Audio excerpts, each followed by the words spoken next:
Grenada.com.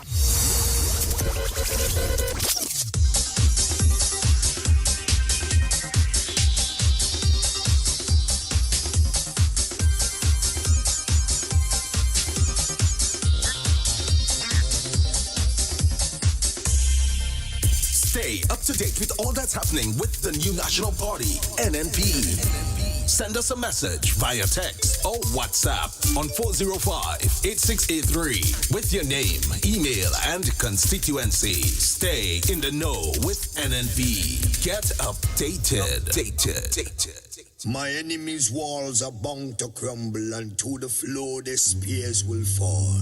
I've been made and sealed with love, but time to battle, I'll find them all. I felt the whips and remember chains, but my sword has been forged by my father's flames. Fight your fears and heal your pain, and victory will be in your name. I used to be weak, but I'm not weak no more. I found the strength of my ancestors deep down in my African core. I used to be frightened, I'm not afraid no more. The Father blessed me with the heart of a lion and a warrior soul. So no weapon that form against I shall not prevail. And no man that rise against I, that war they shall never win. 'Cause I will conquer, oh I will conquer. Yes, I will conquer them. Come on, let's conquer, oh I will conquer. Rise up and conquer them. Tell them no retreat, no surrender. I shall fight till the end of days. I was born as a Makai warrior, and the Almighty God my blade. Fire burn all Satan carrier. Father loose all shackles and chain. This morning first thing as I wake up, King David told Sam to the brain. Don't let your courage go down, keep it up. And if your heart rip up and stitch it up, don't let your faith them fall, pick it up. When my cup was empty, God fill it up. Don't take the devil contract, rip it up. And if your bad mind people, you go meet it up. Pass me the Congo drum and let me beat it up. God on my side, me no give it up. So no weapon that form against I shall not prevail. And no man that rise against I, that war they shall never win. Good morning, Grenada, Carriacou, and Petit Martinique. You're listening to Hard Talk Grenada. A very special good morning to those of you joining us on 97.5 CitysoundFM, 89.5 CRFM, 91.9 and 91.5 RealFM Radio. That's the realest FM in Grenada. 92.9 Sister Rail Radio broadcasting from Hillsborough, Carriacou, and of course 94.9 We Noise Radio out there in Brooklyn, New York. A very special good morning to those of you joining us on the live video, whether you are on Facebook, you're on YouTube, you're on Instagram, wherever it is you may be. Good morning to you. Good morning to you. Good morning to you. It is a pleasure being here with you this morning, and with me in studio, none other than Roland Bowler. Well, thank you, Ms. Duncan. Good morning to you. It appears as though you had a tremendously great weekend. It was a little rainy in my neck of the woods. Good morning to the listening public, whether you are listening us through any one of the radio stations or through the other media platforms that we are going live on. We are happy to have you with us again. It's a brand new week. It's Monday. We're still in the month of August, and we are quickly winding down to the end of the year. 2020 is coming to an end. A couple of months to go. Still, it's the hurricane season. We got to be careful. However, I'm happy to be here again for another day and, to exchange views and to bring you information. So please do stick with us. As they normally say, you stick and stay with Hard Talk for today. Yes? Of course. And we have so much to talk about this morning, so many things that we want to discuss, right? We are going to take a short break, Mr. Bola, because I see we have a little technical difficulty here. And I want us to get that issue resolved as quickly as possible. So we're going to break for a short infomercial, and then we'll be back with all of the hard talk we have for this morning, all of the hot topics that we have to discuss this morning. So we'll be back with you shortly. Let's just take this short break and try to fix this technical issue as quickly as possible. The following are a list of food items to have on hand amidst COVID-19. Perishables like vegetables, fruits, provisions, and eggs. You are advised to stock perishable items to last up to 2 weeks. Non-perishable items including dry goods like cereals, flour, cornmeal, oats, rice, pasta, nuts and nut butters like peanut butter, crackers, canned or frozen meats, ready to eat canned meats, powdered or canned milk, dried peas and beans, canned fruits in natural juices, 100% canned fruit juices, and canned vegetables. You can stock non-perishable food items to last up to 1 month. Store bottled or clean drinking water, 1 gallon or more per day per person. If you suffer from a medical from the Grenada Food and Nutrition Council as we battle COVID-19. You're listening to Hard Talk Grenada via www.hardtalkgrenada.com. All right, guys, and we are back. Now, Mr. Bola, I heard they say, and I want to, to let you know early that we too much of good friends to be referring to each other as Mr. Bola and Miss Duncan. It's a little bit too formal. Well, this is a formal program. And a co-host, right? But you don't mind if I just call you Bola, right? Well, I don't mind if you don't call me at all. At least my name would last longer. All right. and I'm just saying it, for the people out there who might be looking on and say, hey, well, how can she looking at this man and calling him Bola? The man what she father, how she could call him Bola? And that is not so true, eh? Well, maybe not. Maybe I look like sure? that. You must check my age again. I find I have to speak to her. In fact, my wife does be listening, so I don't have to speak to her about that. She get very, very, very feisty when you start talking about me being an old man because she knows. She has proof.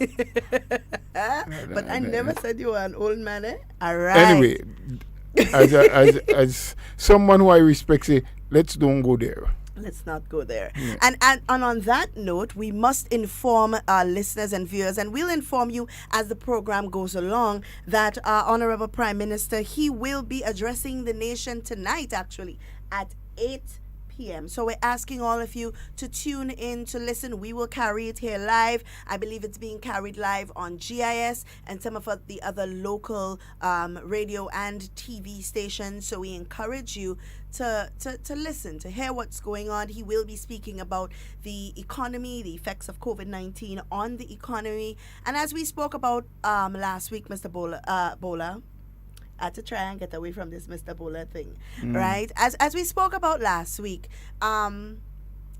it is that time where we start discussing the economy, the effects of COVID-19 and what it has done to the economy. We know that we have had a lot of shortfalls. We're running at now a 50% less in our than we budgeted for, and we know that is going to have some effects on the country. And even though we are running at 50%, we do see instances where we have public servants still working for their full salaries.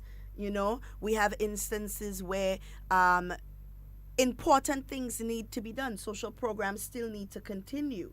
you know. So it's very, very important for us to have that conversation as it surrounds the economy, the effects of COVID-19 on our economy. Mr. Bolo, what do you think? Well, thanks. It's an interesting topic that you have just segued into, because if you jog your memories back very early, even before we had our very first case of COVID confirmed in Grenada, we did say here on this program, and I specifically mentioned the fact that even if we are so fortunate as a nation not to see just one case, a positive case of COVID in the island, we will still be struggling with the effects of COVID on our economy. Because effectively what COVID would have done is put every single economy on a back foot. And in some instances, some economies on their knees. Yeah. Others may be flat on their back. Because COVID effectively brought a total lockdown the world over. So if we look in the context of Grenada, and something that we always have to make reference to is our tourism sector. Yeah. Our tourism sector went totally dead. And I think in the minds of some people, not everyone, because quite a lot of us understood the significant role tourism played for our economic survival. It was not the only thing, and it should not be the only thing. It should not be the only pillar that we rely on for economic sustenance. Right. But now that it is totally non-existent, I think in the minds of some people who once criticized tourism as not being important, is seeing the stark reality of the importance that it has. Because the trickle-down effect is that most of our hotels are either totally empty or 90%, they're about 85-90% unoccupied. Very few guests in.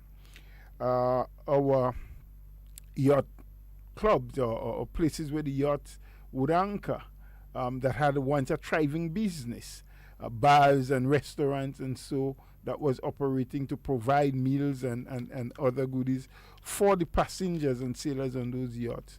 They are now down to 10% operations in some instances. It means that people are not full-time employed again, or many of them are on rotation or probably home for the last 3 or 4 months. Our vendors, they are not just the spice vendors and those who sell trinkets and other things to the tourists, but even the vegetable vendors, the farmers, because a lot of our large supermarkets that stock a tremendous amount of our local produce, not just for local consumption, but a lot of the restaurants and hotels went in and purchased because they needed to provide meals for the guests. They can't do that. So now we're seeing this stark reality and the rippling effect. The taxi drivers, the busmen, the tour guides, it's really hitting home. Yeah. So COVID, even if Grenada as a nation didn't have, and we made that absolutely clear from the beginning, and hearing when we said earlier on, when there was a lot of noise in the market, when social media was blowing up with all sorts of things about the Prime Minister and the government and who was doing what and not doing what and what should have been, I remember us saying, people, please keep calm. Leadership, governance, and the ability to deal with sensitive and controversial issues, crisis issues, is not about noise, but is about a steady hand, a thinking mind, a sober head, and people that has the experience and the know-how. And today we are seeing the positive effects of a political leader and prime minister and a ministerial team who understood the processes that they had to take, the directions that they had to give, and a willing workforce, the police, the medical team, the frontline workers, they all did what they were expected to do. And so we have been able, thus far, not to win, because COVID is still very much alive, but we have been able to keep it at bay, to keep our resistance up, and have our country now as clean medically from COVID. It was not easy. It didn't take just a night's sleep or a day's work to get these things in place. You had to be very stern with some decisions, and very capable and knowledgeable, and understanding that the decisions you take must be trusted because they would yield results for us. And it is against this backdrop that I say to our people again, before we take decisions and we say things and we post things and we send around fake news, let us think twice. Let us look back at the history of some of the struggles that this country has been through. Times when we were in crisis situation, and who always got us out of this crisis. Of course. It was the New National Party government. It was under the leadership of Dr. Kit Mitchell. We can go back, whether it's hurricane, whether it was pre the financial meltdown in the world's economy, now COVID. It is always this government and this leader that walks the way through. And true to form, Ms. Duncan, we are seeing as a small, open economy, still very dependent on foreign direct investment, still very much dependent on tourism, still is reliant on our ability to export a lot of our raw goods and services that we produce, not into value added in a big way, not into manufacturing in a big way. Very open and to the shocks of what is happening internationally or even regionally. We have still been holding our heads above water in that government is still able to pay all the public servants on time, maintain the social programs that they have been giving, and dealing with all of the other issues that they have to deal with in terms of paying for utility bills and keeping the country running efficiently and effectively, while at the same time finding that extra resources that we need for the Ministry of Health to put everything in place, to bring in the necessary equipment and also all of the medication and whatever else they need, so that we are always ready should we have a COVID patient or two. Yes? So that tells a big story by itself of the ability. And I mean, this morning on my way down, because, I travel from St. Andrews down, and I noticed the amount of the bushing crews that is on the road. And that's just one small part of the island that I went through, from St. Andrews going through the Birch Grove, Granitang area and into St. George's. I didn't go the Eastern Coast, which is the St. David's route.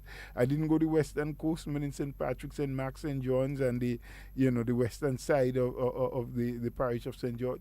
So I know it was hundreds in any one session of the bushing. And so over 5,000 people does be engaged in getting a fortnight or two, as the case may be.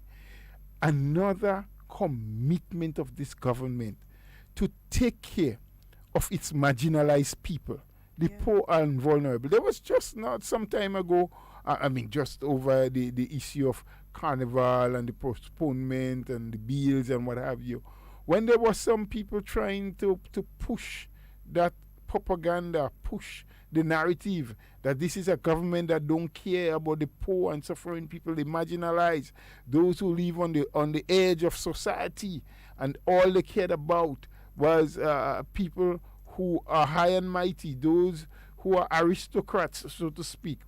This is what the narrative that was being pushed. This was what they were attempting to sell to the people out there.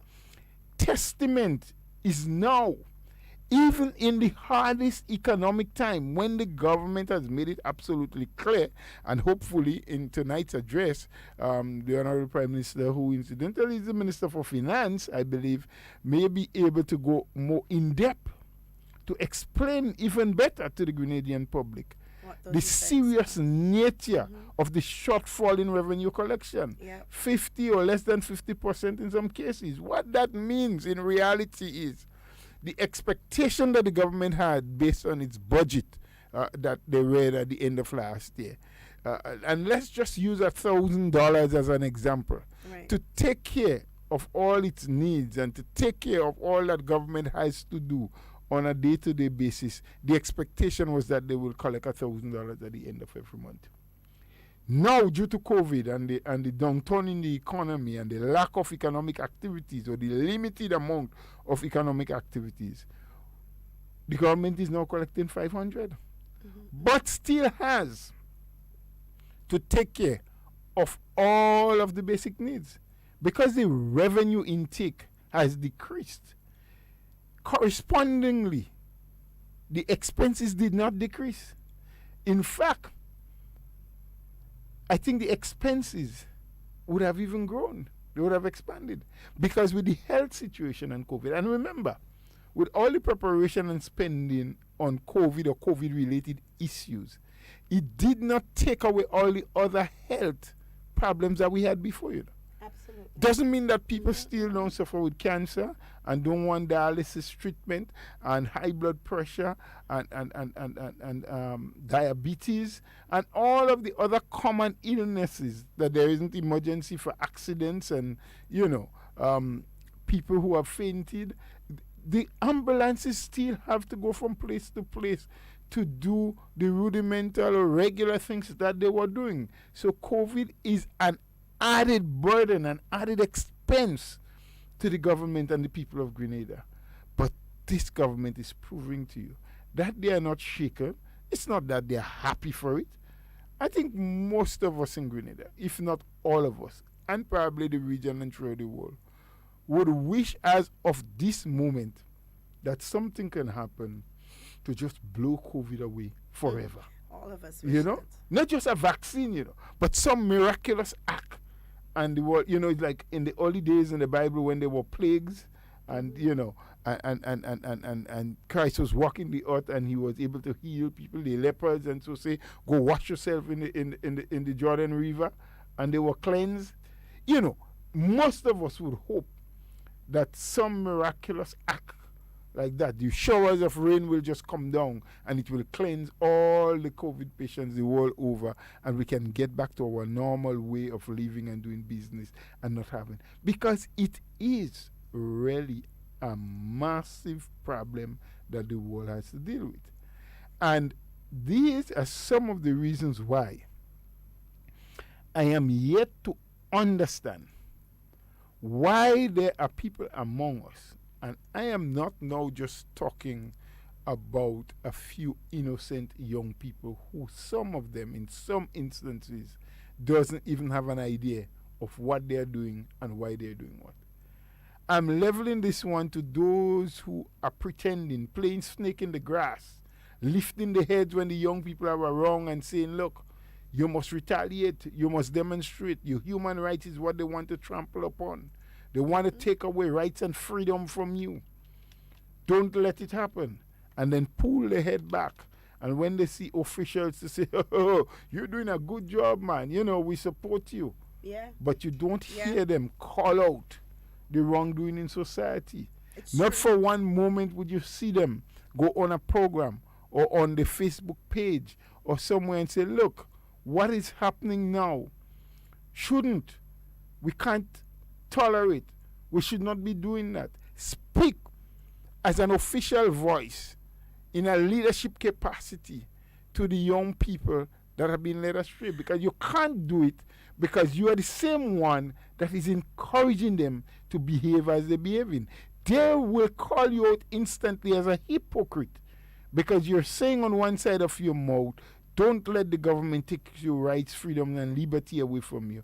And then on the other side of your mouth to say that they shouldn't be doing it, it would be highly hypocritical. So I'm saying, listen, this issue about COVID and what it's doing to the world and to Grenada, whether we're hit directly or indirectly, is not something that we want. It is not something that this administration alone has to deal with. It is something that together, all of us as Grenadians, have to face, have to battle, have to fight with, and become victorious. Because every time someone goes down with it, it means that we are getting weaker in our battle against it. Absolutely. Now, Mr. Bola, and I want to go back to a statement that you made earlier and to point out the truth in exactly what you just said. You know them. You are able to identify, and it's very easy to identify, those people who only have a political objective in most matters, and especially when it comes to COVID. You know the people who want to always push a political agenda, who for no reason whatsoever would want to be seen giving praise to something that this administration has done. You will know them, and I'll give you a clear example. Last week when we were in the season of Carnival, which would normally be the season of Carnival, and we experienced young people as well as older people in society wanting to. It started off with a thought. It started off with a rumor. It started off with a conversation of people wanting to play their mass. And well, the jab really, the not jab, so much jab. mass. Yeah?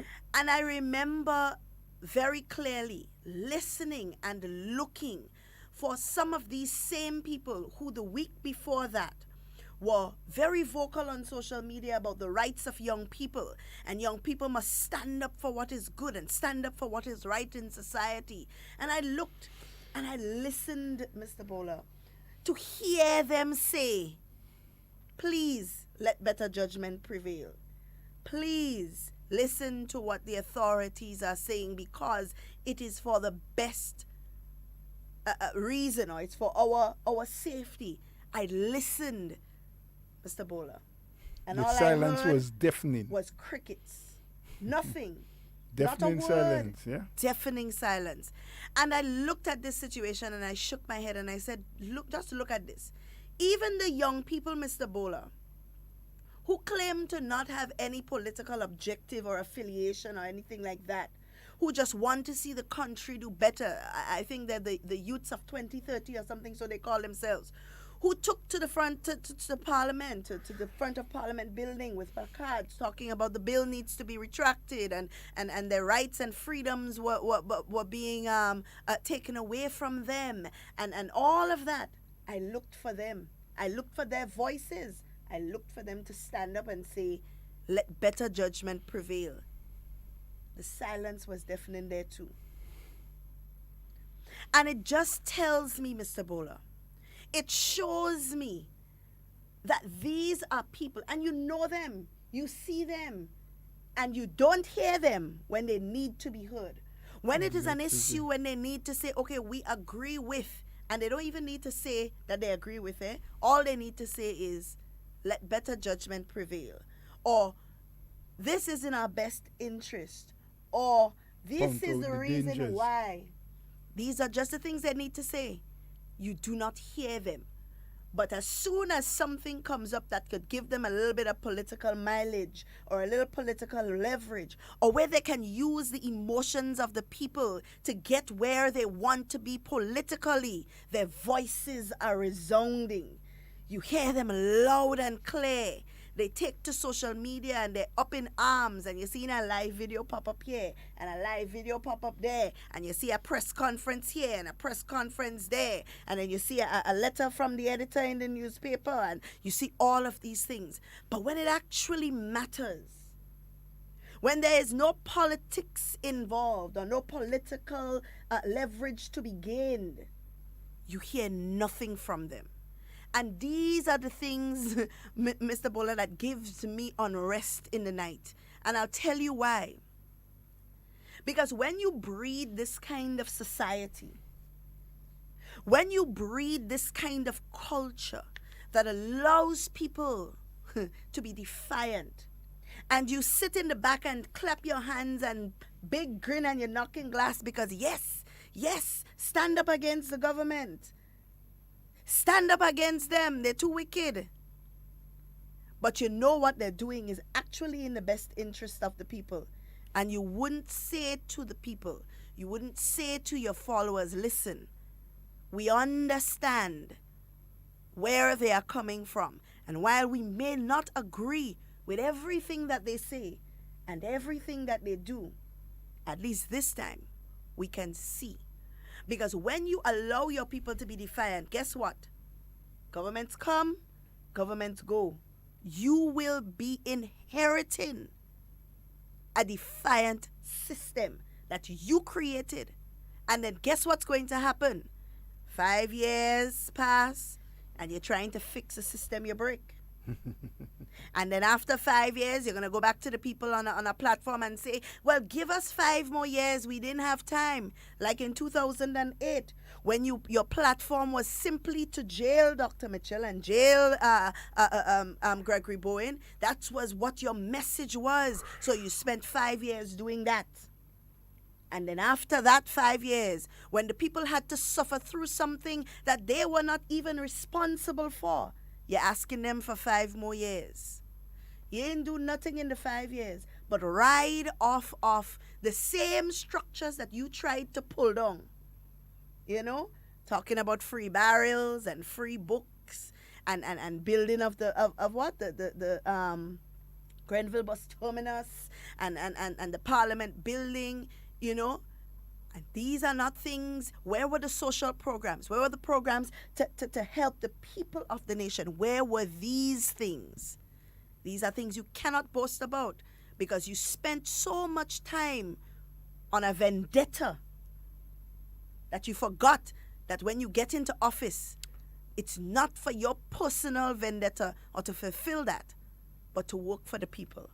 And you see, that's where we get it wrong all of the time. Well, not we. I think you not me. You Some should people. clarify that word with some And they. people. Some people get it wrong because, you know, we includes all of us. I mean, all of us feel the pinch and the pressure when it goes wrong. Course. Every one of us will have to play a part in repairing the damages that are being done when the bad decisions or wrong things are implemented. But it is not we doing the implementation or making the bad policies. It is they who felt that they wanted to change and see the back of everything that was created by previous administration that has caused the trouble among us. And you know, it's funny, Mr. Bola, because and I am very blunt there, Mr. Bola. I will not sit here and pretend, because I will never vote for the National Democratic Congress. It will never happen. And it's not because... Even if Roland Bola becomes the leader? Well, you would never become the leader, so I don't even have to think about that. Look, But she has insight into the future. of course, I know you have better sense than that. But I will never do it, and I will tell you why it will never happen. Not because I am an NNP supporter. Not because I favor this party more than anything else. Not because I like Dr. Mitchell as a leader, or I like Minister Pierre as the Minister of Education, or that I like Minister Thomas as the Minister of Social Development. Not for any of those reasons. You know why I will never do it? Because as a young person, when I look at the situation in Grenada, when I weigh the pros and the cons, when I look at past and I look at present performance, when I look at opportunities given, when I look at performance during those times, when I look at the current construct of that particular political party, when I look at the dirty politics that they play, at the propaganda that they are so happy to spread, when I look at the way that they behave amongst themselves, the infighting, the pushing and the pulling, when I look at the way that they treat young people as a political pawn, you know, you're only jumping up with young people when you can get their voice to be loud enough to take down the government. When I look at all of these things, Mr. Bola, how can I make such a judgment? How can I make such a decision? You know, and these are the things that I look for when I go out to vote. You think when I go out to vote, I'm voting because a man are green, all inside, left, right, and center are green? Well, I would hope you are. I mean, I am. Okay. I am. But I vote because I listen to plans. I look at past performance. You know, like when you're looking to quote somebody, Mr. Bola. Hopefully, I'm hoping that is what most people would do. But when I am looking for somebody to date, somebody to spend my life with, you know, you had to look at past performance. You had to look at present structures and all of that to make sure that what you're getting into is something that is sustainable. You understand? You're getting into something or something getting... I getting into something. Okay, I just want to clarify because I'm very interested in this subject matter that you're getting into, but it will stray us away from today's topic. So we'll get back to today's topic. We have time. Why don't we get back to today's topic and we can choose a day that we can sit and discuss that. When you can, I will be here to accompany you, but not as your co-host, but just to hear you go down that line of courtship and finding life, finding all right. partner. You seem to be experiencing those areas. You feel? The way you speak with purpose. I look at your body, at your body language. Are you very experienced in that area? No, Mr. Bola, I'm not, you know. Okay. But let us not go into that now. But Mr. Bola, the point I'm getting at is that I want young people to take time to learn the history of politics in Grenada. Because politics in Grenada is not about who can spread the most propaganda. You know, it's not about who has the biggest voice and condemns the administration. But a lot of it has been that, Duncan. While it should not be. That should not be the way. Yes. That you go about trying to win the hearts and votes of people. But a lot of our politics over the many years has been engaged in propagandizing, in character assassinating, in belittling people. Of course. We go on platforms and we talk down, we talk ill about people. We even include in some instances, innocently so, family members and so children, wives, husbands, people who are in no way involved in the so it should not be that, but a lot of it has been that, and sadly so. I think that the examples we are leaving for the next generation of politicians is not a good one. Is not a very good one. It's not a good one. There are few people that you can pick out amongst the whole lot, the whole bunch, that you can set aside as role models, as people. Not that all of us doesn't have our weaknesses and shortcomings. We all do. But some people, I think they go way out of the box. Sometimes we like to say, well, there are times you have to think outside the box. That is true. But some people don't only think outside the box. Boy, the actions outside the box is more than any action inside the box. So absolutely. We have to be careful, and young people really have to zero in. And we are stressing on young people because also there are some ugly political history in Grenada, a history that most of us will want to forget or not make a reference to very often, wherein young people, the youth, have always been in the front line or have been used or pushed in the front line to be trampled upon. And sadly so, that some of us use these young, impressionable minds and sometimes young people that has tremendous potential. We never allow them to be nurtured properly and to grow into what they would want to be, whether it is to be a politician or not. But we get them involved very early, use them as our basis to get to where we want to be, and that is not right, and we should not be doing that as absolutely as and people in politics. Mr. Bola, I listen to a lot of the things that happen, the pull down and the fight down and the no's, a lot of the no's that, oh, this is not a good program and that is not and what I don't hear, and me, I'm different, so I would ask you, well, if that is the case, What would you suggest that we do better? And that was a conversation I had with someone when the bill came out, and there was a lot of controversy over certain sections of it and why it was not fit, to be passed. And there were a lot of people out there, that were saying, well, this is no good and this is why it's no good and yada, yada, yada. But Mr. Bola, what I want to hear is what we can put in its place. So many weeks have passed, and yet the same lawyers that made it their duty to have press conferences and so on, speaking about why it was not a good bill and so on. What I want to hear from them now is what can replace it. Because at the end of the day, this whole issue has nothing to do with government. It has nothing to do with the Attorney General. But the bill itself is meant to protect lives, the lives of us Grenadians. So if your concern with the bill is the rights and freedom of us Grenadians, if you are concerned about our life and our livelihood, which is what the bill is meant to protect, then what I should hear, as you rightfully did, yes, you say, okay, well, this can't work, that can't work, this is the reason why it can't work, XYZ.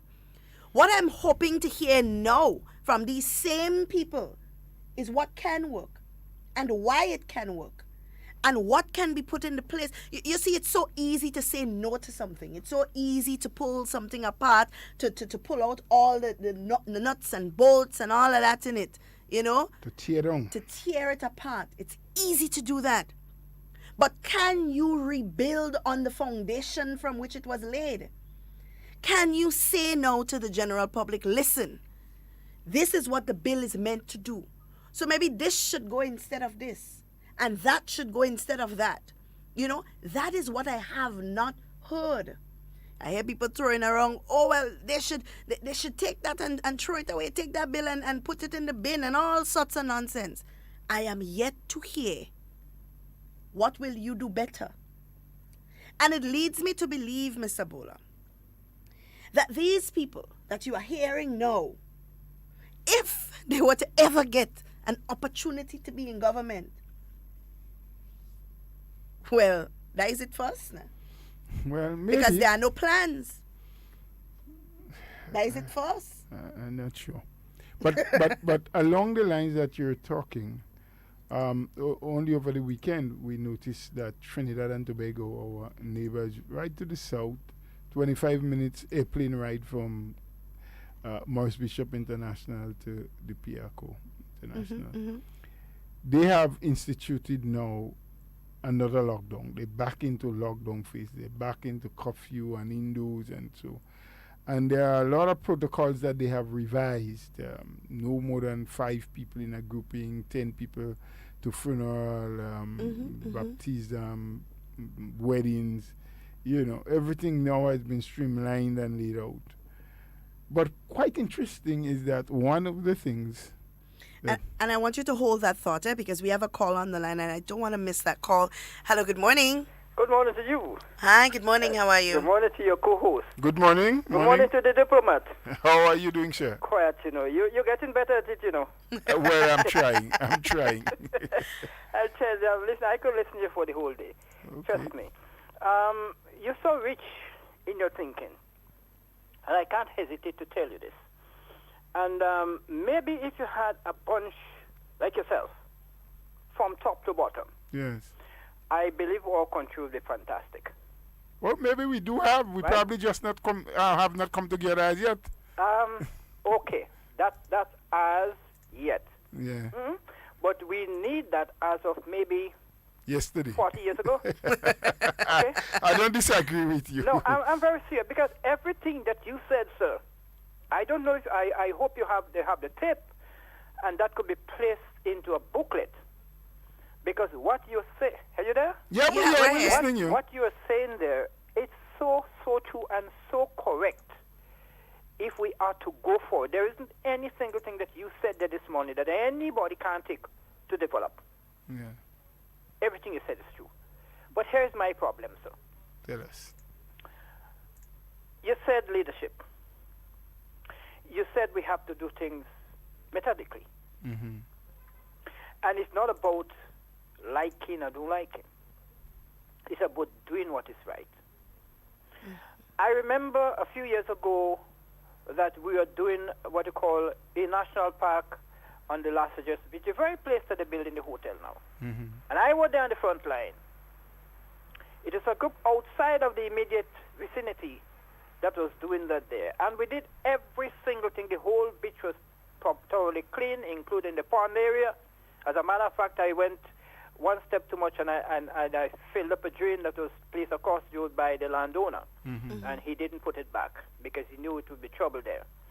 And we had this place totally prepared. Mr.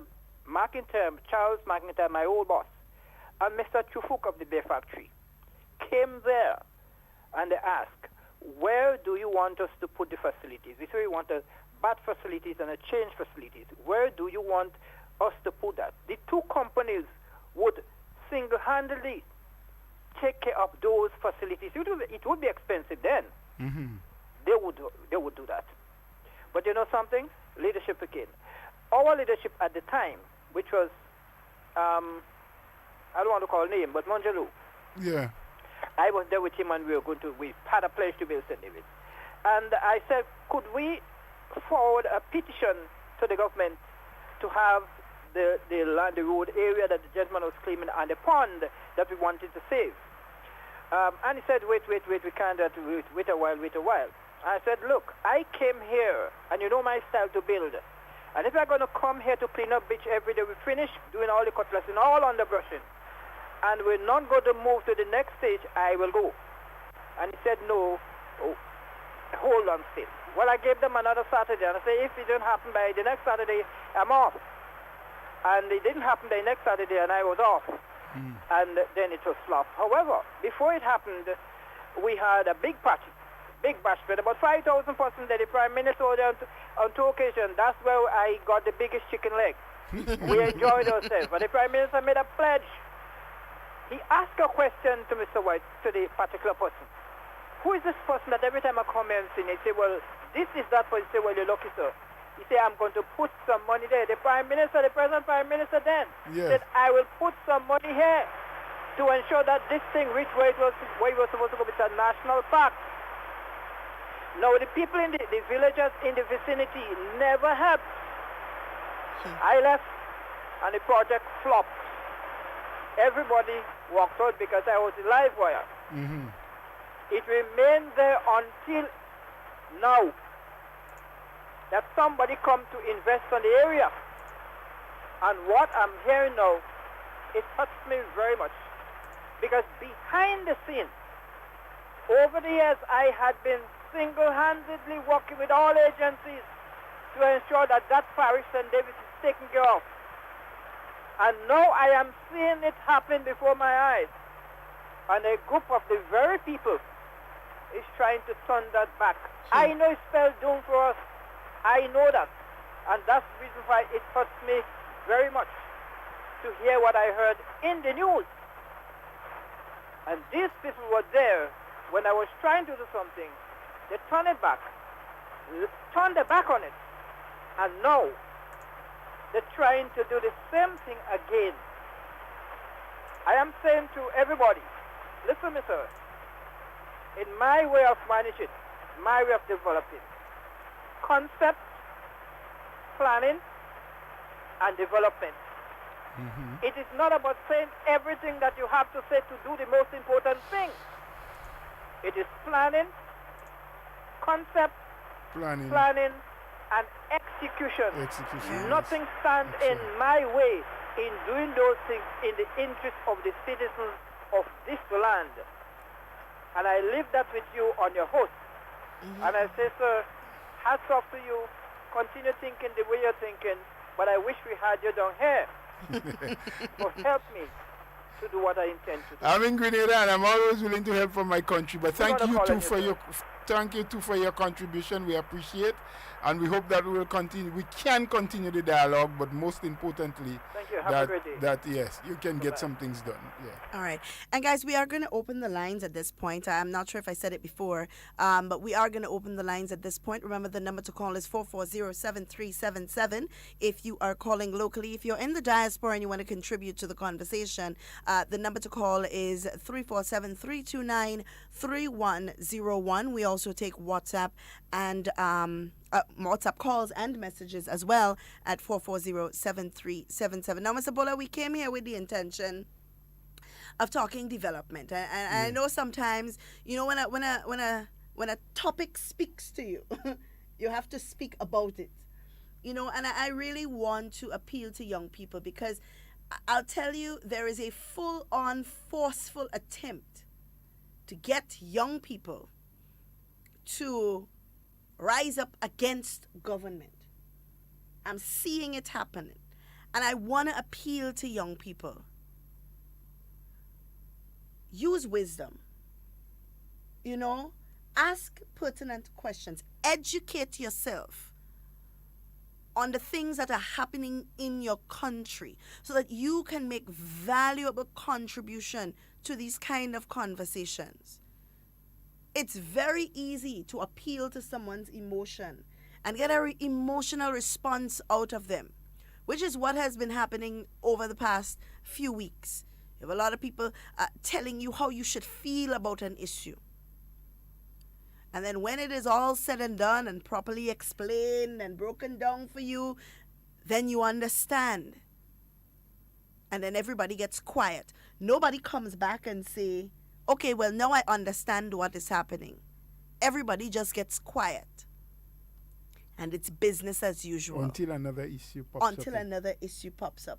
And somebody plays on your emotion once again and tells you how you should feel about something without you understanding fully how this affects you as an individual or you as a young population, because as youthful population, we are the ones that stand to inherit Grenada, you know. Well, we are already inheriting it, the point that you're making. Well, yeah, we already the youths are inherited. of today and also tomorrow. Yep. Right?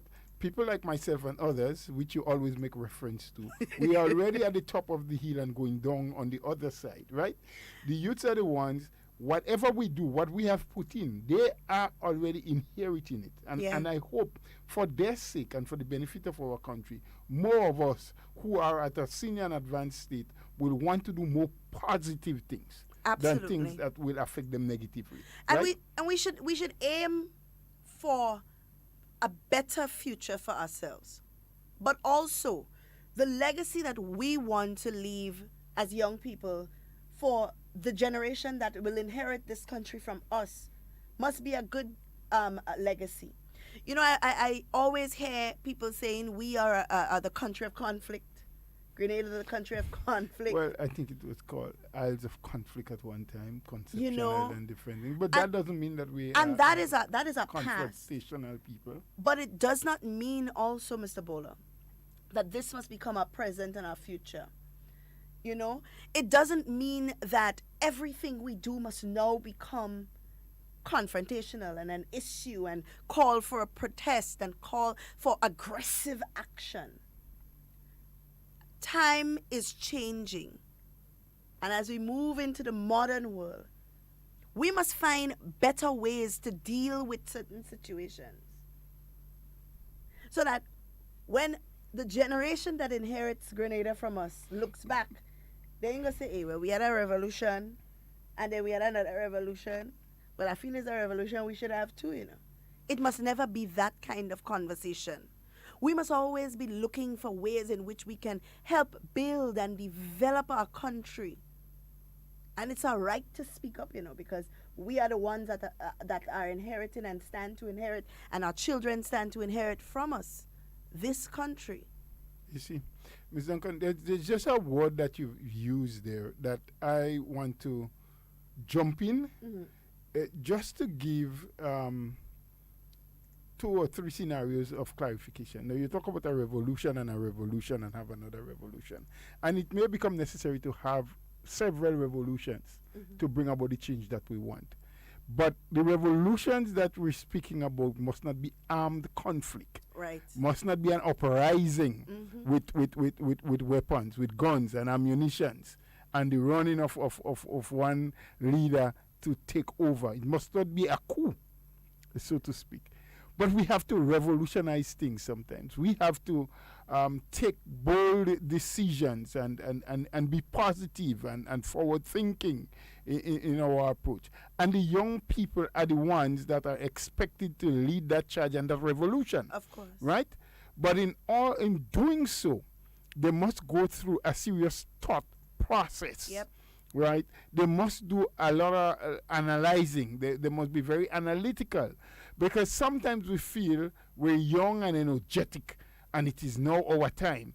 And we are being influenced and pushed by people who have only one thing in mind. Yeah. Use you to create conflict, bring the country and the economy to a state where it is unstable so that we can get the opportunity. Because in the minds of many of them, they have tried and failed so many times. They have been rejected by the people so much time that they have to sneak in through some back door. And that back door is by putting the young people in front, using them as the front runner and see how they can tag on behind and slip through. That is how they hope to get into office. The point is, Grenada belongs to all of us. Grenada was not ceded or passed on to any one party or any one individual. I respect the fact that every person doesn't have to support the New National Party. Every Grenadian is not obligated so to do. I respect the fact that there are other individuals who are vying one day, hoping that they will get the opportunity to be in charge and to implement some of the plans and programs that they have. Fair enough. That's what democracy is all about. And we are living in a democratic state, and I know that the Honorable Prime Minister always speaks about people's rights and giving people the opportunity to express themselves and to expand on what they do. Absolutely. However, though, the young people of this country have to recognize quickly when they're being used and for what purpose they're being used. Yeah. Yes? So if you allow yourself to be used for the wrong reasons and the wrong purposes, the result will not be the correct one. So just think. That's all we're asking you to do. Neither Ms. Duncan or I cannot tell you what to get involved in or what you should be part of. These are decisions that you must make. Yep. The destiny for your life doesn't lie in my hands, but in yours. You know, with the help of God, because we are a God-fearing nation and believe that the Master does have some control and can determine the direction in which things go. Yes? As it relates to our life. But we are just asking you to think before you act. Because some of the things that happened during last week, Monday, well, even from the week before, the Sunday, the Monday, the Tuesday, are things that sometimes when you sit and you think, go ahead. Yeah. You have to ask, was it a matter of choice or did we just allow emotions to take control? All right. We have a caller on the line. Good morning, caller. Good morning, Ms. Duncan and Brother Bowler. Good morning, sir. I'll be brief. Thank you. One, I want to make a statement to praise the young people who did not follow the utterances of the NDC leaders over the past weekend with the jab. So they need to be given praise. A lot of them did not. That is so true. So I want to give them praise. Keep their eyes open and keep strong. The second thing I want to say is, I know of a fact, there are a few high-profile NDC members who want to praise the government for the good job, but they are afraid to open their mouths because they will be ostracized. Finally, I want to ask a question. Does the leader of the NDC has the liberty to lead the party? The reason why I ask that question is I'm in touch with a lot of NDC people. They're saying she has to listen to the other leaders in the party. Well, if she has to listen to other leaders in the party, then she's really not leading. She just has to follow. Have a blessed day.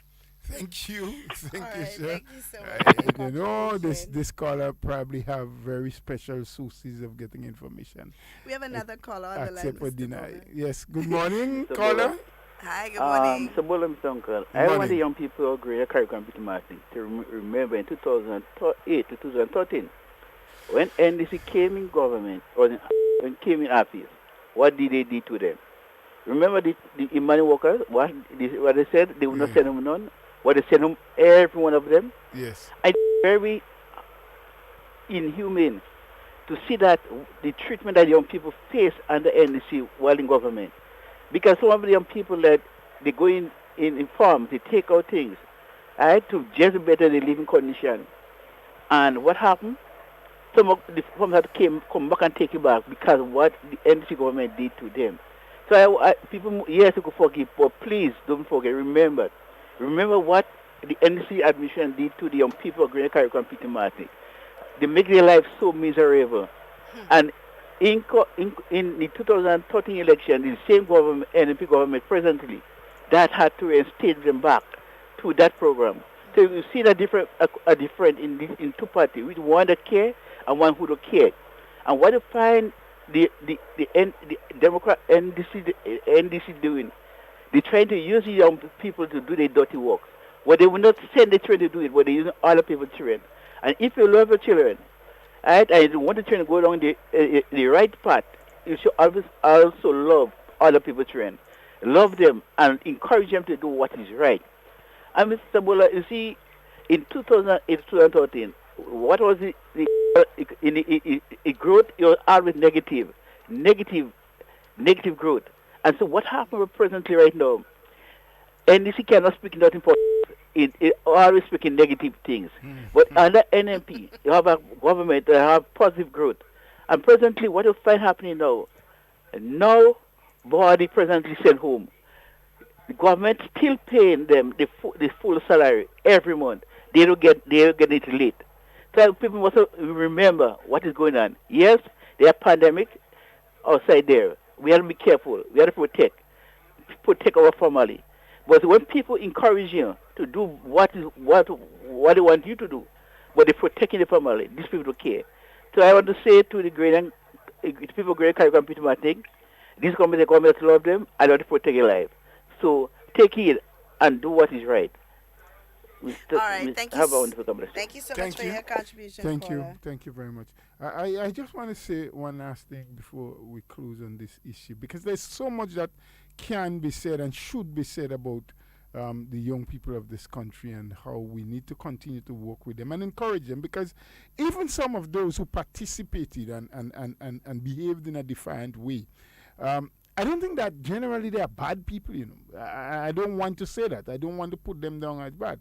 Some of them were just wrongly influenced. Some of them allowed the emotions to take charge of them rather than the intellect.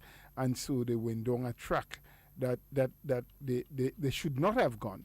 So as a previous caller said, you know, there are a tremendous amount of young people that did not participate, that, you know, saw the need to protect themselves and their family and to obey based on the rules and regulations of the country. And I say hats off to them, but you have to continue to speak to your friends, speak to your colleagues, those who are still a little defiant and, you know, want to sometimes think that the only way to get what you need is to fight a battle. You know, we want them to know that dialogue is still the best way to achieve things that you don't have or things that you think you deserve. You know, let's get into a conversation.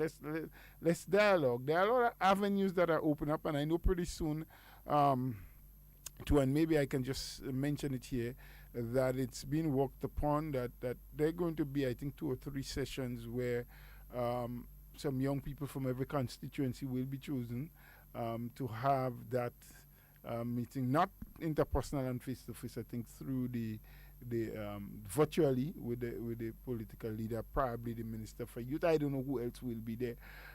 where a lot of questions can be raised and answers be given, and a dialogue can begin. It has been happening, but probably not sufficient of it, or not enough avenues are being given. And so this is a listening government. We have to look at the track record of this government. Every time something happens or something is about to happen where people say, look, we feel that we need to know more. Every time people bring out, and we can go as way back as when COVID started, with all of the bad news and propaganda about do you have a call? Yeah, let's take that caller and then we'll get back to that thought. Hello, good morning. Good morning, Ms. Duncan. Good morning, Mr. Bola. Hi, good morning. You all had a good weekend? Yes, we did. Well, I know I did. Ms. Duncan didn't tell me about hers as yet, so. I did. I also did. Okay. She did. I want to call in support to that caller that made us a statement about we have to praise and thank the young people that did not participate in the NDC urge for young people to take the streets.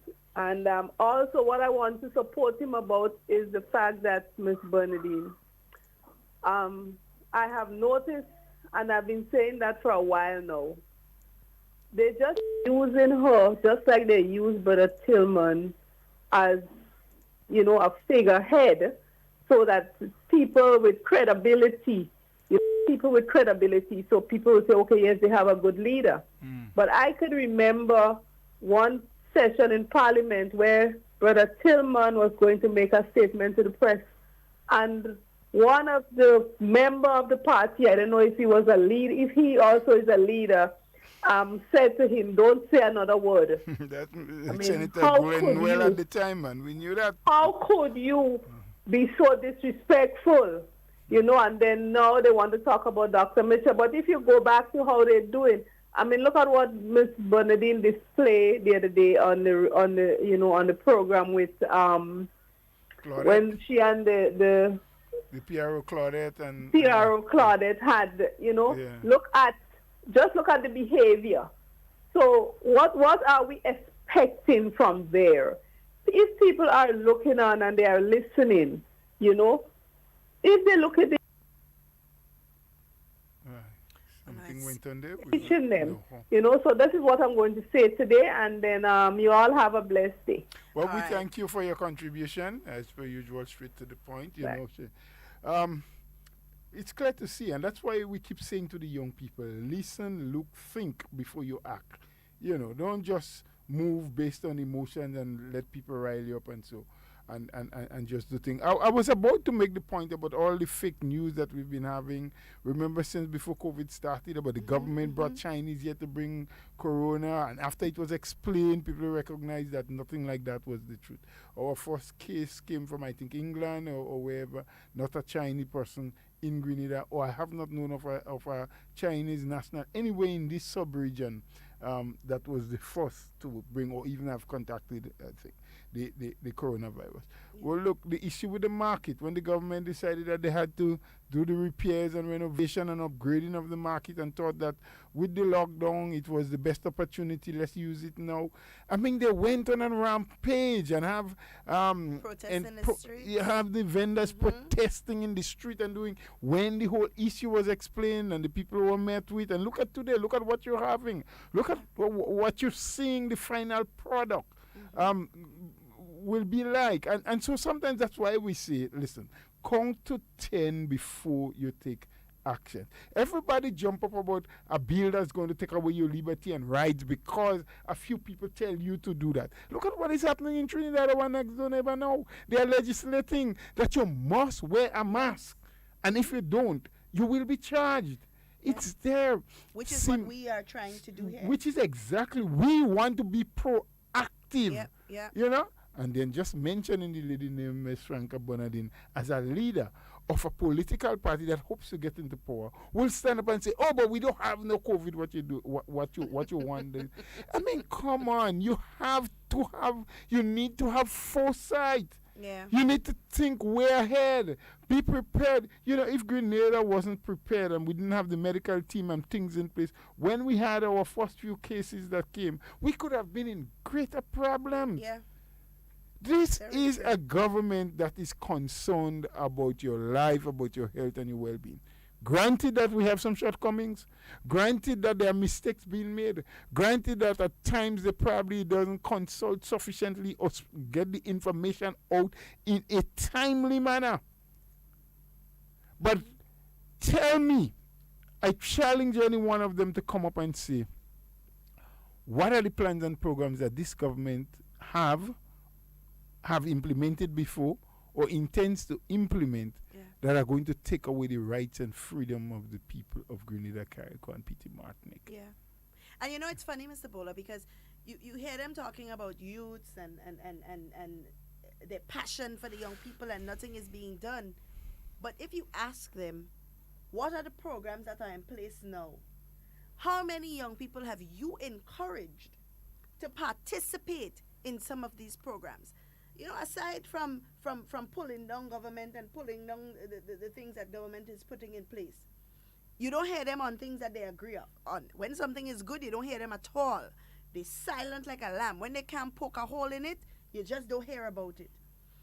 And it leads me to think, if you are not encouraging your own base, because remember, you have your political parties who have their bases, but at the end of the day, the administration that wins, they are the ones leading the people. So whether you are there or not, the government of the day has to appeal to your base as well, because everybody in Grenada must benefit. So if you are not pushing your people, if you are not encouraging and empowering your people to go ahead and take advantages of the programs that are in place, you know, see if you can apply to a school. There's tuition payments being made for SGU. You can get scholarships to go to another country and study. The University of the West Indies, they already provide support to the university so that we can study at a lower rate. You know, all of these things are available so young people can educate themselves. You know, empower programs, the traffic warden program, a lot of opportunities that are available. How many times would you hear them on one of the programs that they do, encouraging their people, their young people, to further educate themselves? When do you hear that? So it makes me wonder, Mr. Bola, if the politics of the day is more important than the people that support you politically. Well, I don't know. It's a question they would have to answer. I'm really not in a position to answer it for any one of them. What I want to do is just encourage young people in whatever decisions you decide to take, and that is irrespective of your political affiliation, whoever you are affiliated with. Let us just think, analyze, discuss before you move into action. But, you know, to just segue out of that whole issue, because the issue and topic of young people, the opportunities available for them, the examples we should set for them, role models we should be for them, all of these things cannot be a one program topic. We cannot finish talk about it in any one program. There's so much more that we need to say. And we have a caller on the line, so let's just take this call quickly. Hello, good morning. Hello, caller, good morning. Hello? There's something happening behind the scenes, but we're now hearing. It seems so. Yes.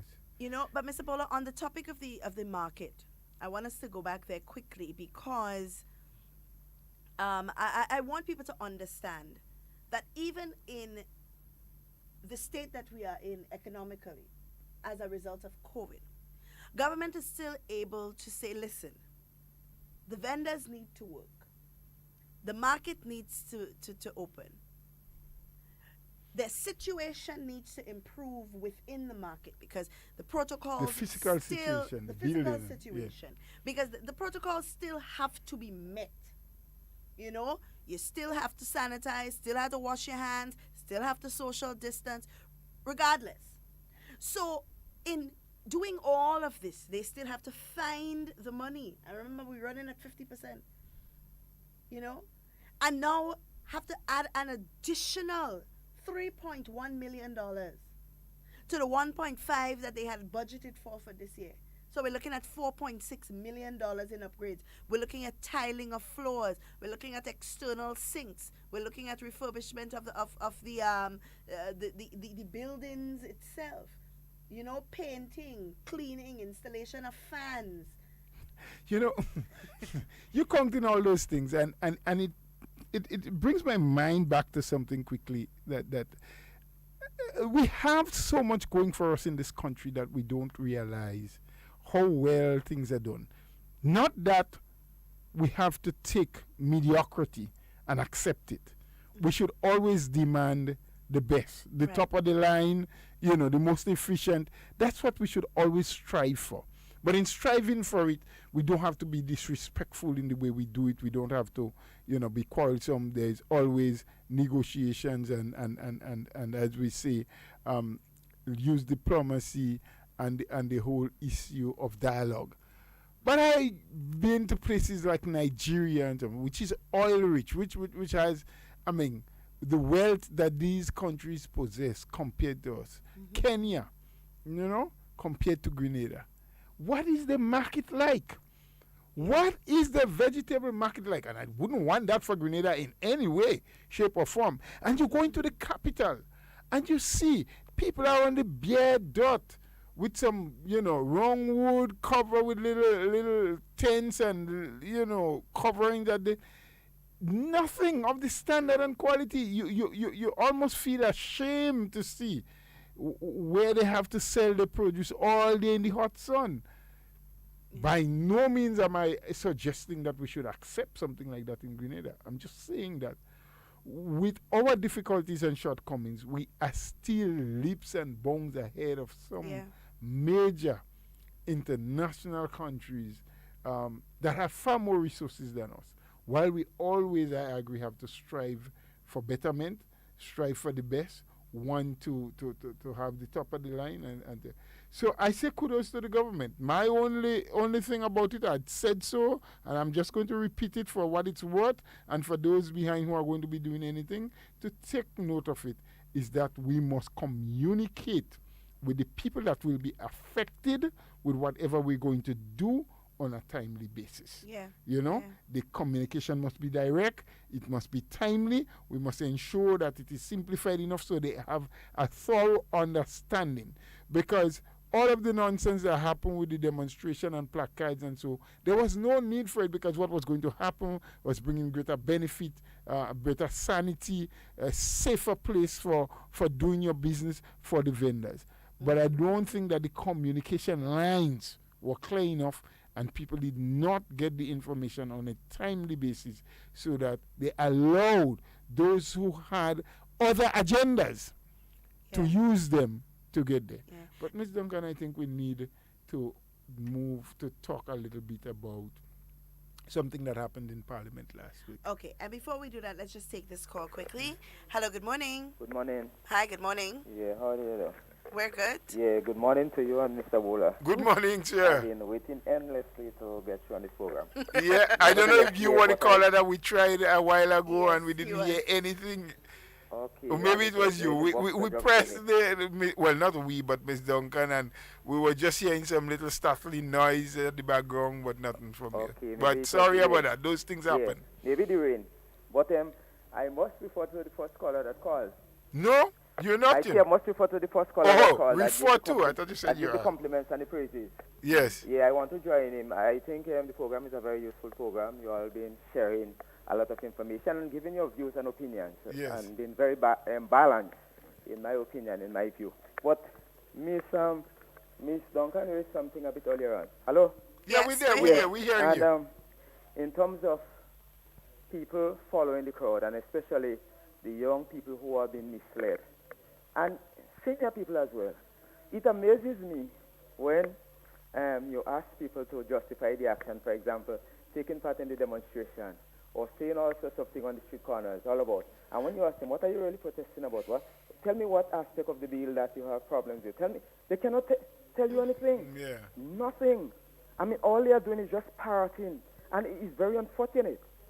It's very unfortunate. I say, do you believe that your action or the bill warrants that you take that kind of action. Instead of we talking and discussing the issue and so on, we just throw our hands in the air and we take this kind of belligerent approach. Yes. And there are those who are behind these things. There are some engineers, there are some architects behind those moves, right? Because they believe that it would benefit them, because they believe that it is politically expedient for them to do what they are doing. And I see it has been very unfortunate. I saw a particular opposition caretaker, and I'm calling from St. Patrick's, in a corner, and my discerning sense, told me that, I mean, he was poking, poking because and I refer now to Monday and Tuesday and Saturday. I wasn't out on Monday, but Tuesday I was on my way to Grenville, and I saw what was happening in Saturday.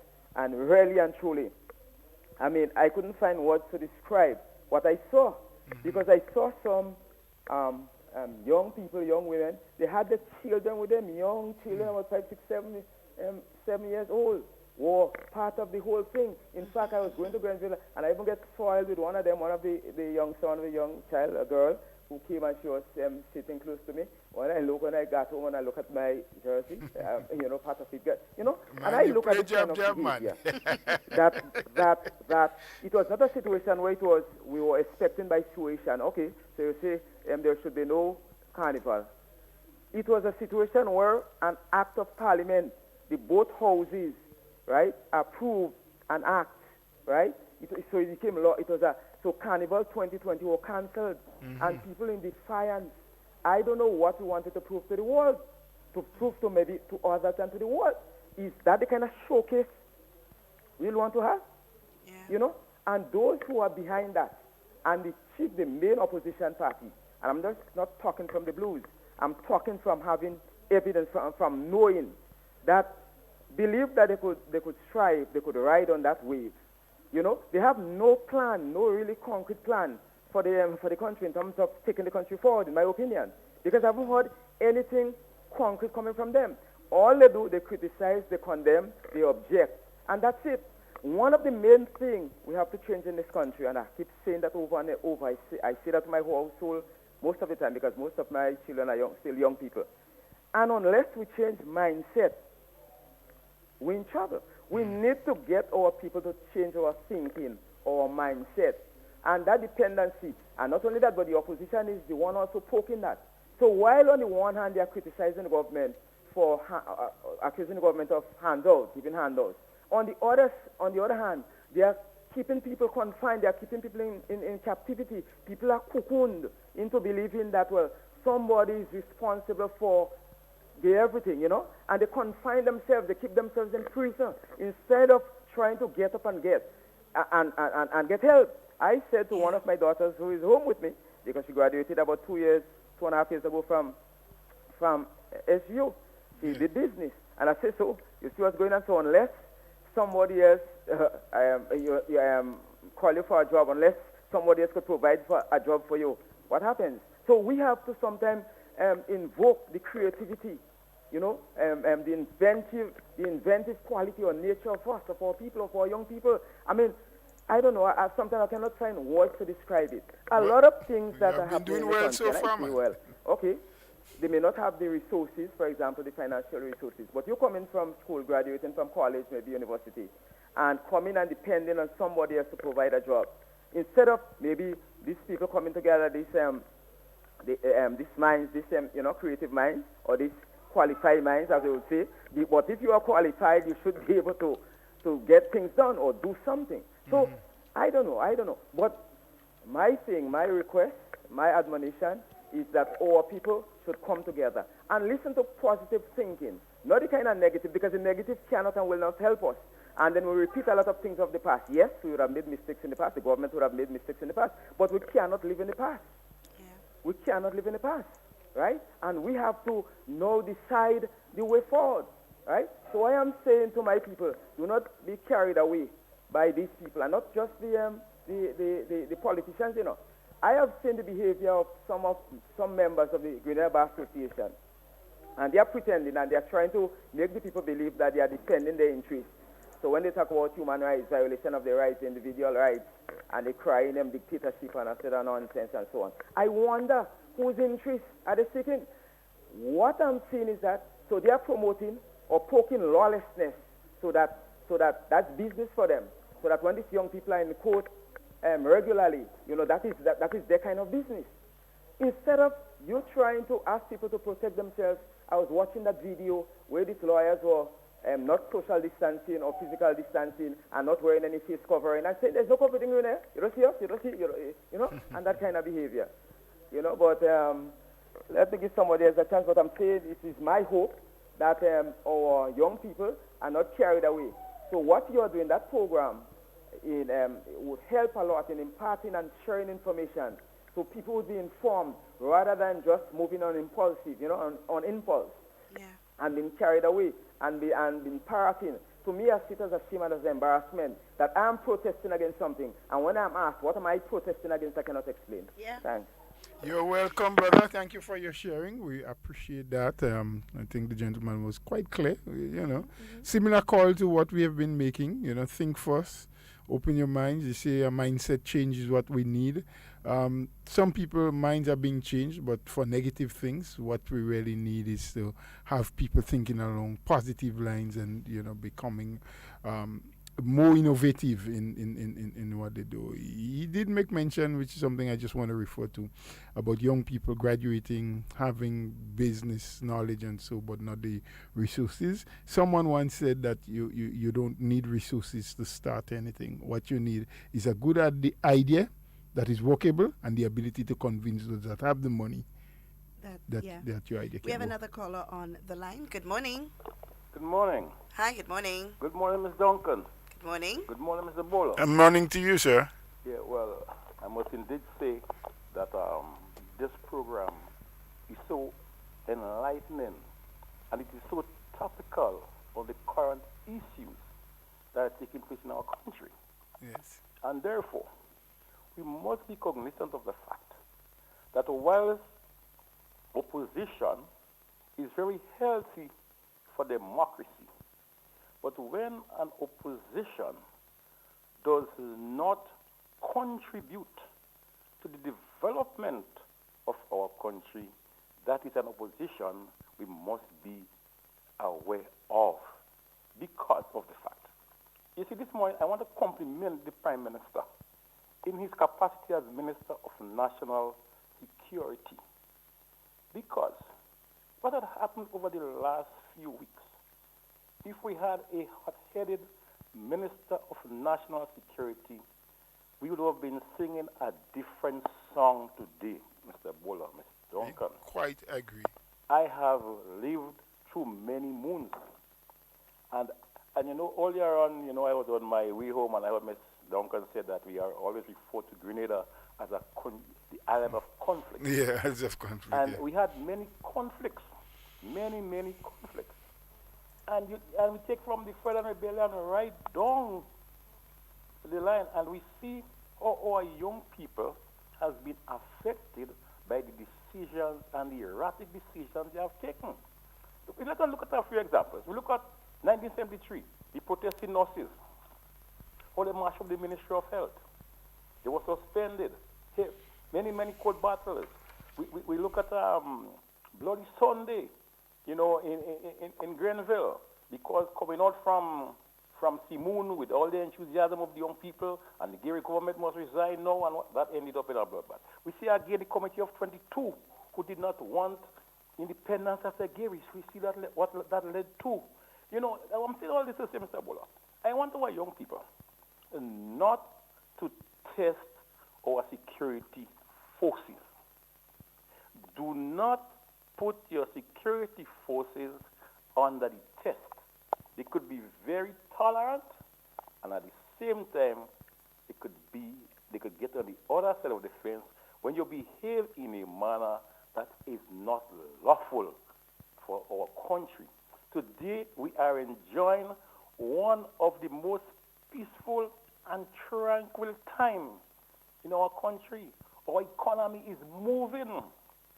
Look at COVID, and when you look at what this government is doing in this time, even when you are receiving 40 or 45% of what you are supposed to collect in your economy, and the government yet continue to function and to do what they are doing. I want our young people to be cognizant of the fact that whatever you do to reverse the progress of this country, you'll be doing it to your detrimental, because a lot of us are actually heading for the exit launch already. We're going to be sitting and rocking, and you are going to be the ones who are going to be most affected when you take negative decisions. Therefore, my last thing, in a quotation from Shakespeare, I shall not waste my spring of youth in idle dalliance, but I shall plant rich seeds so it can blossom in my manhood and bear fruits when I grow old. Mr. Duncan, Mr. Bola, have a good day.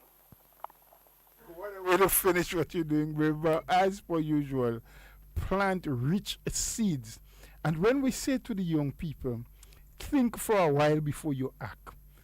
Be certain, make sure that what you're going to involve in will bring positive results. He has said it so nicely, so well succinct, that you must plant rich seeds that will bear in your manhood. The actions you take today will determine what you get tomorrow. Yeah. What will it bring for you in your olden days? Look, he spoke of a few times in our country when there were conflict. We can look back at the revolution, which was not very long ago. Did some wonderful things for our country. But what did it do? It imploded. It destroyed its own self because it was built on conflict. That's what we're trying to do again. We have another caller on the line. Good morning. Good morning, Ms. Duncan. Good morning. Mr. Bola, good morning to you. I find good morning to you. Before you continue, I find Ms. Duncan hesitate before she tell you good morning.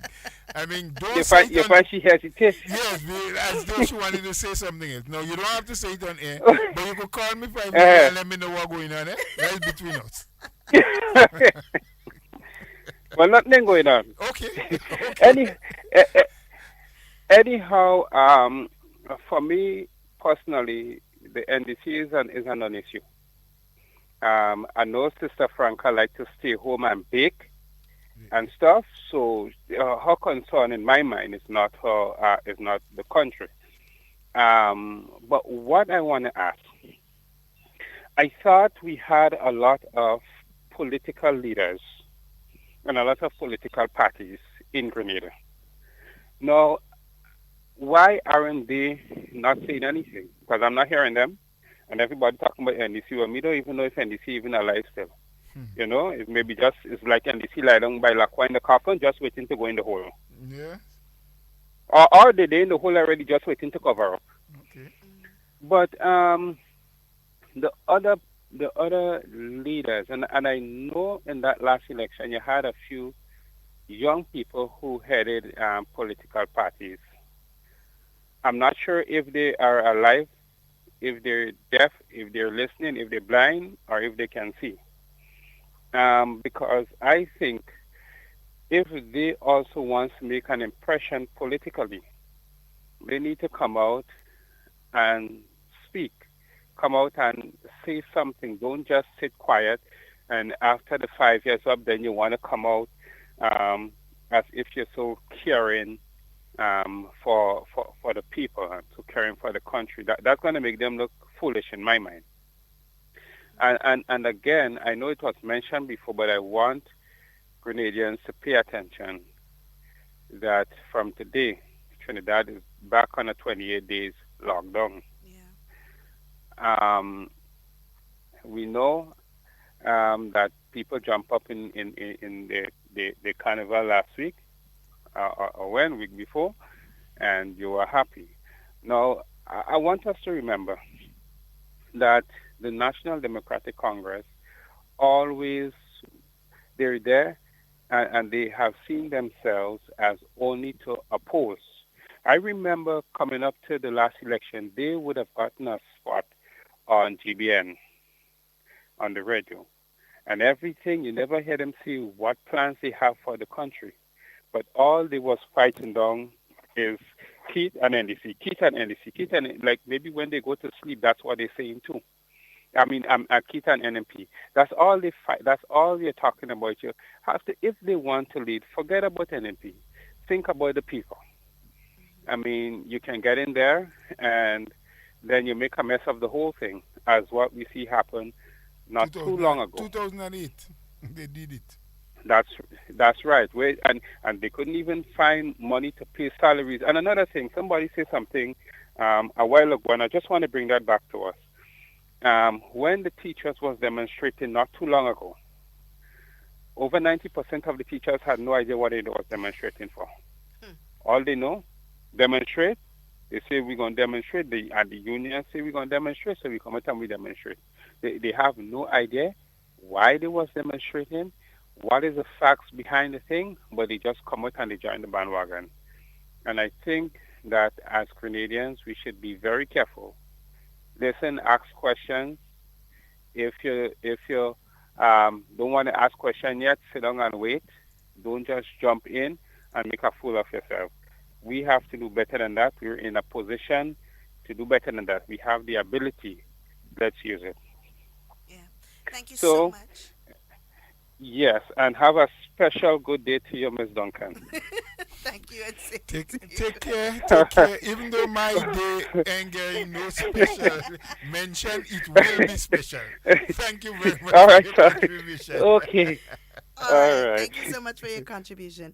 You know, Mr. Bola, so many valuable contributions, and I wanna put this out there for the people who are listening. A lot of people say, "Oh well, they bias on this program," and people do say that. Yeah, man. I've never heard it. I just read a comment that say that, so I'll tell you. I know they say. Okay. And I'll be honest. This program, Hard Talk, is an NNP program. It is. Let us get that clear first of all. Mm-hmm. However, on this program, what we intend to do is to educate. What we intend to do is to remind. What we intend to do is empower and uplift people through education and information. Now, because we are an NNP program, if you don't want to listen to our information, if you don't want to take our education, if you want to call us biased and unbalanced, that is up to you. But at the end of the day, our conscience, Mr. Bola, my conscience is clear. Yours clear? Very much. Mine's it's clear and clean. Clear and clean. That at the end of the day, we know what our purpose here is. Because there are so many negative programs out there. I listen on a daily basis, and you, even when you go to social media, you see a live video and spewing negativity and disrespect. And there's so much of that out there. We aim to be different. We aim to rise above, as the New National Party has always done, risen above the noise, and just ensure that the people are educated, that the people understand what is going on. So at the end of the day, nobody is holding a gun to your head. We would appreciate, we would be happy if you would listen to us on a daily basis. We are glad for the fact that we can impact lives, that we can help in the growth process of some people. But at the end of the day, we will not feel pressured and bullied to speak a certain way because people say we bias.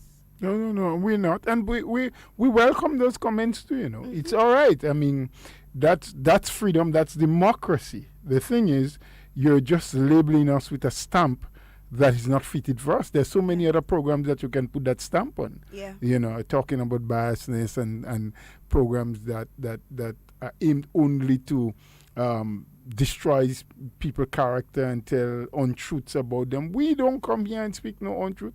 We talk about facts. We say things as we see them, and we encourage people to always try to do better. We don't put anybody down because they made a mistake.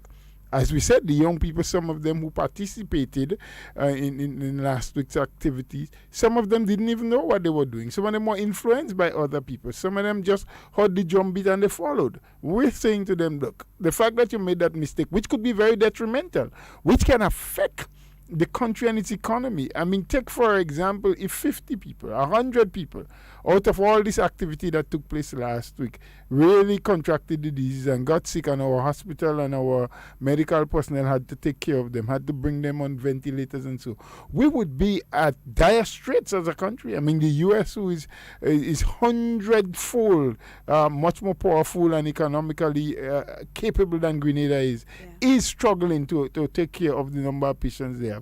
Think about us. So we say, as a thinking government, forward-looking, that the more we can prevent those things from happening, the better it is for all of us. Absolutely. Not just NNP, not just Dr. Mitchell, not just Minister Steele as the Minister for Health, or for the PS or the nurses or so.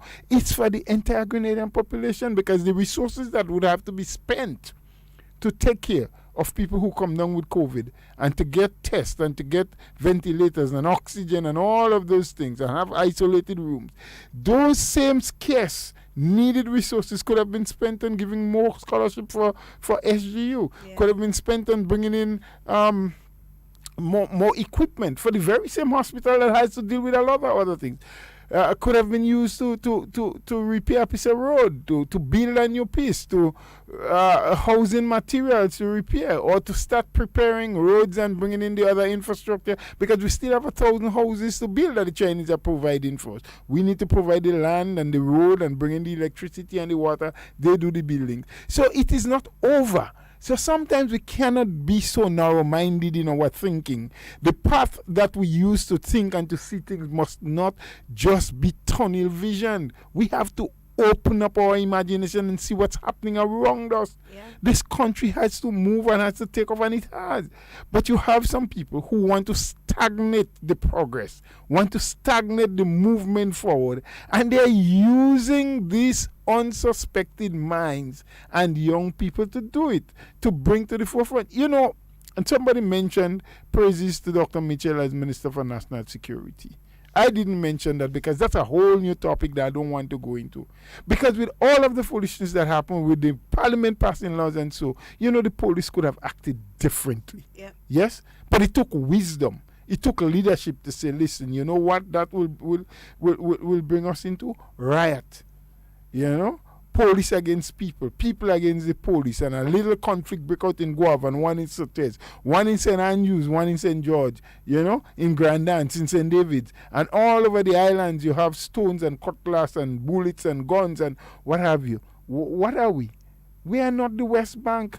We are not Iraq and Iran. We are Grenada, a peaceful little country. So it took wisdom to get the officers to understand. And praises have to be given to them. Tremendous amount of praises for the patience that they had and everything in the way we dealt with things. So, I mean, these issues, like I said earlier on, are far from finished. There's so much more we can dive into there, different dimensions we can take it. But as it is, time is upon us, my friends, and we have to cut right at this time because we have the national report and other things. But I want to say to you, thanks for having you. Thanks for all those who contributed, and hopefully we will be on again, maybe if not tomorrow, by Wednesday, because tomorrow should be post-cab, I believe, and we bring that live. Take care, my friends. Good to have been here with you. Right. So before we close, I just want to remind the general public that tomorrow, please the Lord, at 10 o'clock, there will be a live post-cabinet briefing that's going to be facilitated by the Minister and Ministry of Education.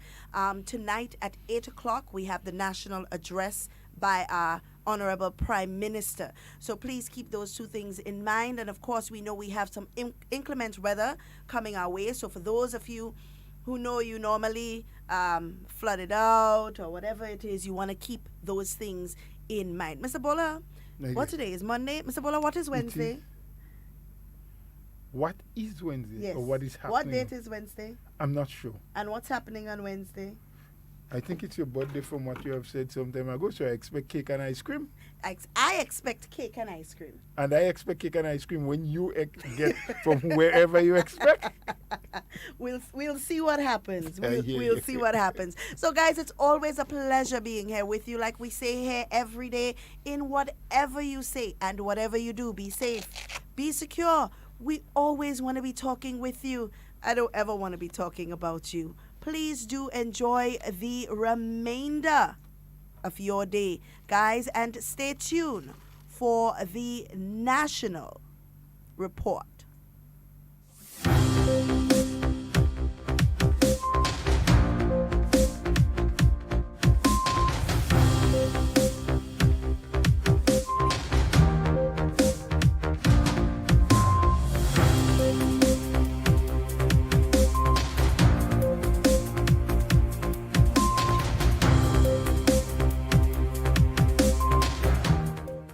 Extension period announced for sanitization of St. George's Market.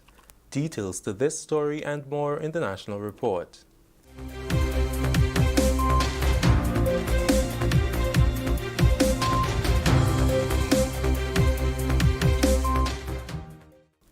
Welcome back. With the details to the news for Friday, August 14th, 2020, I'm Delroy Louisan.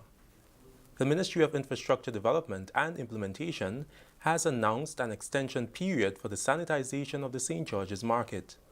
The announcement was made on Friday following an inspection of the facility by ministry officials and other technical personnel. Permanent Secretary with responsibility for infrastructure development and implementation, Marina Jessamy, is asking the vendors to work with the ministry so that business can resume as soon as possible. She says retrofitting of the market is now 95% complete. We have one challenge, and that is that 2 booths were not cleared for tiling. In Building 1, it is booth number 6 and 7.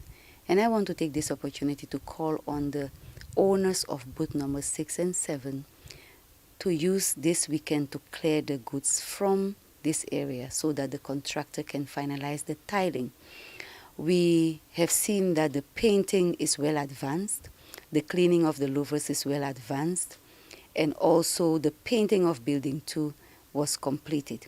We are now looking at the sinks, 2 sinks behind Building 2 will be installed. The grills were painted only in the area where in front of Building 1 because of the painting there. Some of the grills need to be cleaned up again, but I'm very, very pleased to see the progress we made. Vendors were asked to find temporary storage areas for their products so that construction can be done, which includes demolition of booths. PS Jessamy is positive that the St. George's Market will be 100% complete for the next inspection and all standards will be met. As a ministry, we want to meet the vendors halfway. We have a section of the admin building that is usable. We will clean it up and give them temporary storage in that area so that we can demolish the booths for the construction works to start. You would see if you visit the St. George's Market that the barricade for where the construction will take place is also for 95% complete. The section where we have to demolish booths is the one that is left open so that this could be facilitated. We would like to work over the weekend as well, continue to work over the weekend to clear the area and give permission to these vendors to have a temporary storage so that the demolition of these booths can take place, preferably on Sunday and then the next week. Because of that activity, we think that we need an additional 2 weeks to continue the sanitization, and we think that by the 27th we will be ready for that final inspection to really receive a pass from the team. Tourism Minister Dr. Clarice Modeste-Cohen has sought to clear the air on public misconceptions surrounding the Annadale waterfall. During a sitting of the lower house this week, the tourism minister emphasized that the waterfall itself has not been leased, but rather the management of the waterfall. For years, government has been trying to enhance and improve tourism sites across the island to attract more visitors. However, with tourism being a competitive and demanding environment, which requires constant attention and upgrade, a decision was taken that more progress will be realized under the management of a private individual or organization. an entity was selected. There were 3 proposals, and an entity was selected based on the proposals received and the weight that a committee of persons in the public service had was set up to peruse the proposals and to make recommendations.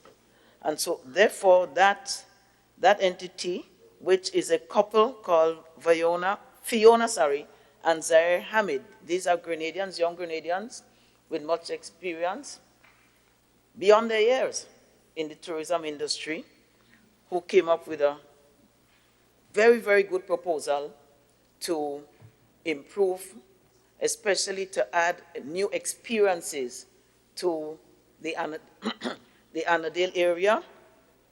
Minister Modeste Kerwin explained that changes will be made to the settings of the area to create a memorable experience for locals and visitors. We are well aware of the potential of Annandale, and that is why we believe that it is time that we sought to explore and to seek persons who could utilize the setting of Annandale to give experiences, pleasant experiences to tourists. Bearing in mind that, and also locals, also nationals, because we are well aware that nationals do use our environmental assets, and whenever anything is done, it is always done with locals in mind as well as visitors. Additional consultation will be held with residents in the immediate vicinity. We are in the process of doing some consultations, broader consultations. Some consultations were held, but we believe that it was limited, and based on questions that are being asked by the residents, we are in the process of organizing a meeting with the residents in the immediate environs of the Annandale waterfall, and I'm sure that they would be pleased with the fact that as per government's directive, an agreement with the developers, priority would be given to persons in the area for jobs and so on. This is the National Report. The news will continue in just a moment. Protect yourself and our community from COVID-19. Wash your hands frequently with soap and water for at least 20 seconds. If soap and water are not available, use an alcohol-based hand sanitizer with at least 70% alcohol. Use a tissue when blowing your nose, sneezing, or coughing. Immediately discard the tissue properly and wash or sanitize your hands. Avoid close contact with people who are sick. Let's do our part to ensure that each and every Grenadian remains healthy. To stay up to date, visit the Government of Grenada's webpage or the Ministry of Health's Facebook page. For more information, contact the Ministry of Health's hotline by calling 53-VIRUS. This has been a public service announcement brought to you by the Ministry of Health. Welcome back. The Ministry of Education, Human Resource Development, Religious Affairs and Information has been engaging stakeholders regarding the plan for the reopening of schools. The ministry previously stated its plan to reopen schools for the Michaelmas term in September 2020, using a blended approach to learning that incorporates e-learning and classroom instruction. While there are challenges, this is still the current plan. The ministry will make an official statement to the nation on Tuesday, August 18th, to provide further details on the reopening and to express thanks to all stakeholders for their patience and continued support in these challenging times. Finally, in the news, 300 sea captains in St. George, St. Andrew, and St. John will benefit from a Food and Agriculture Organization or FAO-funded training called the Captains Training Course. The training course engages captains of sea vessels in various parishes on safety at sea, navigation and GPS use, among other pertinent topics. Fisheries Minister Honorable Alvin Dabrio made the announcement on Wednesday during a sitting of the lower house. On completion, each captain will receive a state-of-the-art radio system that will enhance his method of doing business at sea. that is funded by the FAO, and they are doing, it's a week of intense training in navigation, the use of GPS, the fisheries regulations, conservation, sustainable fishing, safety at sea, and the radio communications protocol, and other things. And at the end, they will be receiving a brand new waterproof VHF radio that even if the boat sink, it will remain in operation so that they could call and give their GPS location. It also has VHF radio capabilities, and also they could listen to local radio stations to know what the weather focus is. And that had started 2 weeks ago in Melville Street. This week it's in Guave. Next week it will be in St. Andrews at the St. Andrews Secondary School. That story concludes the national report for Friday, August 14th, 2020. Recapping the headline: extension period announced for sanitization of the St. George's Market. That's all from us here at the newsroom. On behalf of all who made this newscast possible, management and staff of the Government Information Service, I'm Delroy Louzan, thanking you for joining us. Stay up to date with all that's happening with the new National Party, NNP. Send us a message via text or WhatsApp on 405-8683 with your name, email, and constituency. Stay in the know with NNP. Get updated.